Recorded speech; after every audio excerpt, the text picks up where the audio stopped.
The Joe Rogan Experience. I mean, it's like I was reading an article a while back about the neurochemical oxytocin, and it's the chemical that basically makes sure that a mammal mother doesn't eat her baby when she gets hungry. It's that in us it takes the form of like increasing trust and empathy and so forth. But they've also done research and found that it also that it increases trust and empathy and all those things for your in group. But because you're more protective of them, like feeling that way, it actually increases distrust toward anybody considered like in the out group. And so it's like makes you love your child more and makes you hate like the foreigner more or something like that. And a lot of things are like that where it's really your virtues that get hijacked. I mean, if you think of yeah, you were talking about Jonestown. I mean, that story sucked me in so much. Part of the reason for that is because I just got obsessed with it. But part of it is that the U.S. authorities found like 1,000 hours of recordings at the Jonestown site after the massacre, and they're all available online. And it's like sermons of his. It's them just having meetings in the middle of the night. It's just all kinds of different things. Well, for like 3 or 4 months, I had that in my headphones for like. At the time, I was working overseas when I worked for the Department of Defense, and I was working by myself overseas. And so I would be working, and I'd have my headphones on. 8 hours a day, I'm listening to Jim Jones just Oh, rant my in my God. ear. I was dreaming about him for real. But through that experience, what I found is and even to this day, like I say, I will still say it, even after I'm separated from it, it's all over, is I really sympathize with those people. The same way I sympathize with I get into this in the series too, like, the radical movements that emerged out of the civil rights struggle, the Black Panthers and whatnot, who, they went down a dark road. But when you put yourself in their shoes, because say what you want about, like if Jim Jones, just like for people out there who don't know, I mean, go listen to the podcast, but, Jim Jones was a guy who, in like 1953 is when he started his first church in Indianapolis. And it's a totally open, like mixed race church in Indianapolis. And he and his congregation are going out and putting pressure on businesses to like start serving, to desegregate and start serving African American customers and stuff. This is a couple of years before Martin Luther King in Birmingham or whatever. He was like out front on this, right? And he would, his wife would, they adopted they were the first white family to adopt an African American child in the state of Indiana. His wife would walk down the street with their adopted child, and she'd get spit on, called an N-word lover, all these kind of things. I mean, he was getting death threats from like the American Nazi Party, from the KKK, which was very strong in Indiana back in the day, but he was still doing all this. And if Jim Jones would have gotten hit by a bus in 1962, he would 100% be remembered today as like an early hero of the civil rights movement. Like he really would. And when you say like, how did people get sucked into it? Like you think of somebody, like one of the first things you notice if all you know about the Jonestown story is don't drink the Kool-Aid, you've heard that. Mm-hmm. The first thing that stands out to you when you pick up a book about it is that 75% of the people who died out there were black. And, as soon as like I had been doing another project about the Great Migration of African Americans out of the South around that time. And so I thought about it. I was like, man, these are all like first generation people out in San Francisco where the Jonestown cult was based. Because, I mean, you didn't really have the big migration out to the West Coast until the Second World War and after the Second World War. And so, you take just like as one example, there was one of the women that died out there. She was like 70, 72 years old or something in 1978 when they all died. So she was born, and she was born in 1906 in Alabama, and she's this black woman, right? And so she lives the first 40 years of her life under Jim Crow in Alabama, going through that, and then her and her husband decide to, they get up the gumption to get on a train or get in a car or whatever and go out to California. And this is, again, back when, the world was a lot bigger for people back then. You were going off to California. It was goodbye for the most part, And so they didn't know what they were going to find out there, but they were going to go give it a try. And so they get out there, and her husband's working on the Oakland docks, and they live kind of in that Oakland docks area that today is so run down.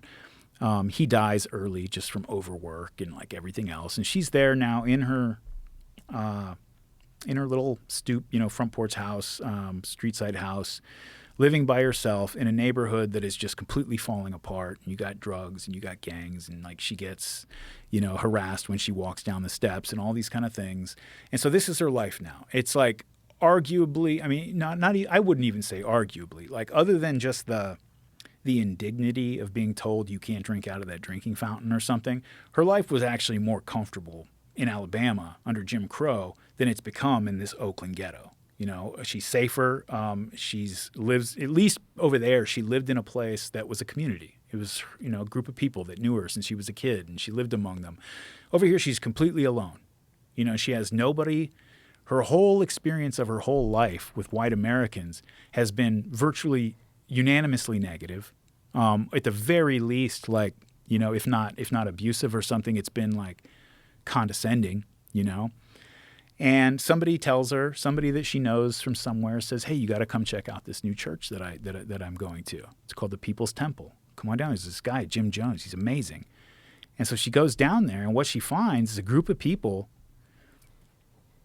It was not their like their sense of like real equality between people, not just racial, but just across the board. That was not a game. They were 100% serious about it. And so she shows up to this place, and she's not treated like in a condescending sort of social justice way where it's like, oh, let us help you, or anything like that. They're like family. These people were a family. And like it's, the first thing to understand about the Jonestown incident is that these people loved each other. They cared about each other. And this woman comes in after her whole life experience being alone now in Oakland, and just everything else came before that. And now she's like babysitting the white lady's kids, and they're calling her grandma and sitting on her lap. And she's not treated like she's a charity case. She's treated like a member of the family. And so you get those people who have had that experience, that side of things, right? That's going to bind you together in really significant ways. And they end up, going down because of the just the temper of the times. This is a civil rights organization. If you look at what happened with really like both threads of the protest movement in the 1960s, you see this thing happen where it starts to build up in the 1960s, and you have like the campus anti-war kind of hippie type protest side, and then you've got the civil rights side. And both of those are kind of within the energy's being channeled into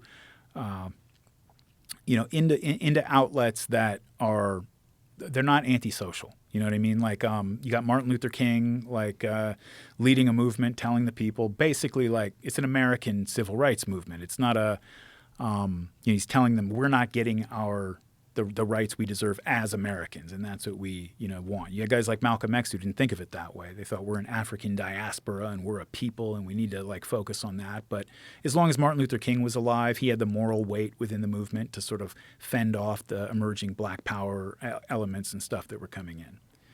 On the other side, like the campus, the anti-war left, if you go up to like 1968, the year of the big riot at the Democratic Convention in Chicago, Eugene McCarthy was a senator running for president, and he was like the only person on the political spectrum who was going to be available for the office of president he wanted to end the Vietnam War. And when you think about like this is not like today we want to end the Iraq War or whatever. It's like, no, like this is a matter of life and death for these protesters. Like, it's a matter of like, are they going to get drafted and sent over to this jungle to get killed for something that almost everybody at that point, even like the president and the secretary of defense, we have their like backroom dialogues and stuff now, knew was a lost war and it was pointless to continue other than for like vague reasons of national honor. And you're going to have to go do this, maybe die, definitely kill, and go do. So this is important to these people. It wasn't like just a ideological thing. And then the Democratic Party just completely, openly, ridiculously, like just steals the nomination from Eugene McCarthy. The Hubert Humphrey who they put in, he didn't win a single primary. He wasn't even put into the process until way, way late. He was just installed. It was a Kamala Harris kind of thing, like in the last election where they just decided it. And so you had all these these people who were like, they had the Clean for Gene movement, which was all these hippies, all these like, college radicals and stuff who've been letting their freak flag fly all this time. They all cut their hair and they shaved and got good and clean cut so they could go door to door to like normie middle class people and talk to them about Eugene McCarthy. In other words, they committed to like, they got with the program. They were like, okay, we're going to do it the right way. We're going to do it, through the right channels and institutions. And we're going to do that. Civil rights movement was doing that under Martin Luther King. Same year, you have McCarthy gets, robbed of the nomination. They try to protest it, and they get the living shit kicked out of them by the Chicago police. On the other side, obviously, Martin Luther King gets killed. And what you saw after that is all that energy that had previously been channeled into these productive and pro-social outlets, it just scattered to the winds. Those things got delegitimized, and all of a sudden, it just goes in every direction. And that's when, like in the,